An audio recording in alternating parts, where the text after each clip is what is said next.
G'day guys, welcome back to another episode. This time we are pretty much 100% focusing on my build and what I've been up to for the past, I think 2-3 months, or it might be a lot shorter than that actually. However, as you saw in that time frame, I was more or less working on my old man's Range Rover and getting that back on the road, and it took a lot longer than I thought, which I feel like is always the case with any projects. However, I'm now full back on mine and hoping to sort of get it back on the road in the next month. That is the plan. There is a lot of work to do.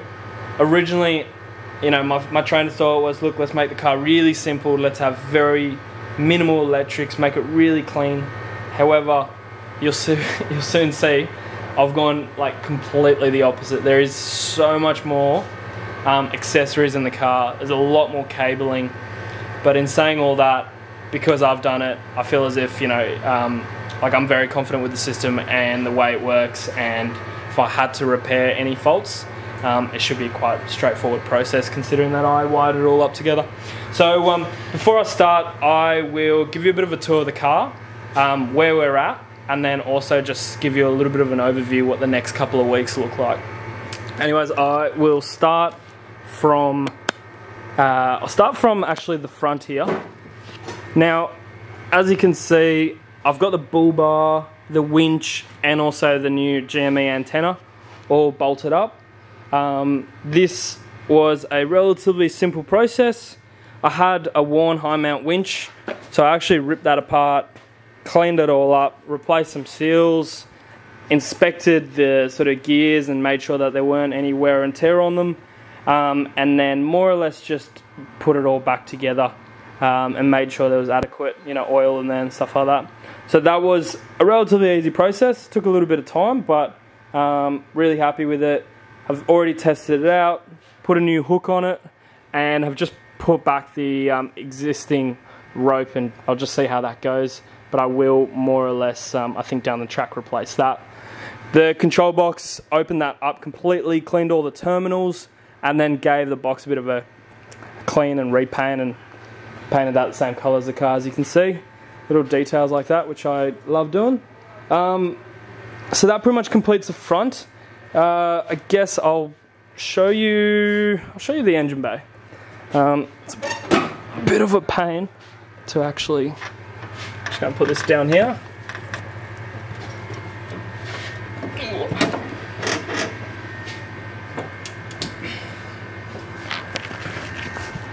Now, with the engine, you guys have already seen all the pipe work that I've done, but the main thing I've just been focusing on is the aircon system.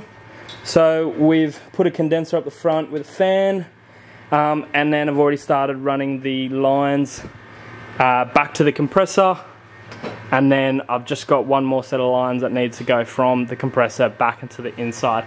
That's going to be the cold line feeding the evaporator unit. I've also installed a relay box here, as you can see, or relay configuration. This is to power up all the lights that I've got on the roof.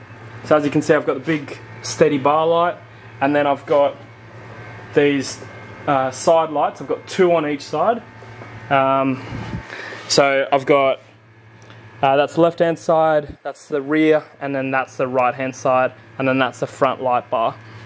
So I've put everything on a relay, and then I've wired, or I've ran the switches through, so there's no load on the switches, just to make sure that it's all properly done and safe. I've also provided, so the 3 side lights, they all operate off the auxiliary battery, and then the bar light works off the main battery.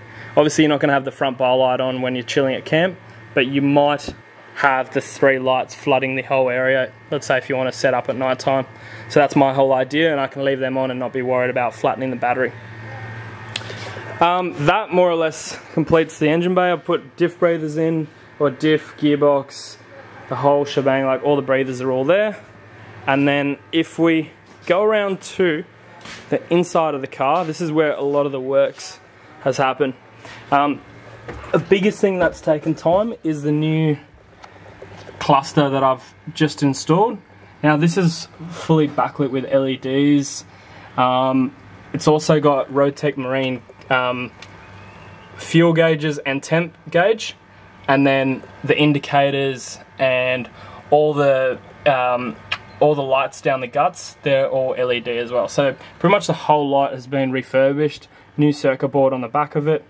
Yeah, it's taken a very long time, but I'm super stoked with it, and it just brings the car up to the 21st century. Coming to the inside, we put red arc gauges, so I've got EGT and boost, and then I've also got low oil pressure and temp sensor as well. Down here we've got the tacho, and then this one here is actually my water tank gauge. So that will give me the water readings on the 2 seal tanks, both under the passenger and the driver's side, and that's 45 litre capacity. Now going around to the side, you can see there is a lot of cabling. You can see I've ran all the speaker wire is just running on the floor, and then at the moment I've just got it bunched up in here in this corner where I'm just sorting it out. I've got tweeters here, I've got sub amp, and then I've also got the amplifier for the speakers. Now this is all Rockford Fosgate gear. Absolutely love my music and just want to, you know, I really enjoy it. So having the right equipment and the right gear is yeah, definitely invaluable when it comes to music and the quality of it. Now I've also ran the compressor unit to the back of the car, and I've put it all inside so it's well protected. Now the whole idea here is that I've actually got the solenoids here, and then I've got a feed, the airline feed going off the back of this little canister to the outside where it hooks up on the rear bar over here, and then I can actually just connect up to that as opposed to running my my line inside the car. So it just makes it really easy. We've also put a fuse box here, so this is a 6-point fuse box, and then I've hooked up 3 connections here, and this is for the to power up the cigarette lighters, cigarette socket and USB ports on the boxes that I've built for here, which I'll show you in a second. Coming around to the other side, as you can see there's cables galore at the moment. I'm in the middle of sorting everything out. I've got the auxiliary battery, so that's a 280 amp lithium battery, super light but monstrous. You know, it's way bigger than probably what I need, but I've put one in so that I've just made sure that you know, if I do want to expand and if I do want to run other items down the track, it's as simple as just hooking up to it rather than replacing the whole battery, replacing the configuration. We've also put a red arc BC-DC, the 50 amp unit, so massive charge into that battery to get it back up to scratch if I've flattened it, and that's also got the solar and alternator input. And then over here I've also got fuse box, and this has the same sort of configuration on that side. So you'll see in the boxes I've got a USB port there, cigarette socket there at the moment to power up the side EMU lights, which I'll walk you guys through in a sec. And then I've also got USB ports there, which I'll hook up. Now everything has been properly fused with these MIDI fuses, so the whole system is actually protected. Coming around to here, I've put a C-Tech Cell-Fire unit. Now this is a lot of people think that these units will just give you signal out bush when you don't have any signal, but that's not the case. How these work is they pretty much only boost the signal that you have. So if you've got half a bar or 1 bar, it might boost it to, you know, 3G 4 bars or 4G 2 bar or something like that. So it'll give you the signal and it'll boost it right up. Sorry, I should say it'll boost that signal right up if you've got that signal. Now what I've done is I've left the internal antenna out until I hook up everything else.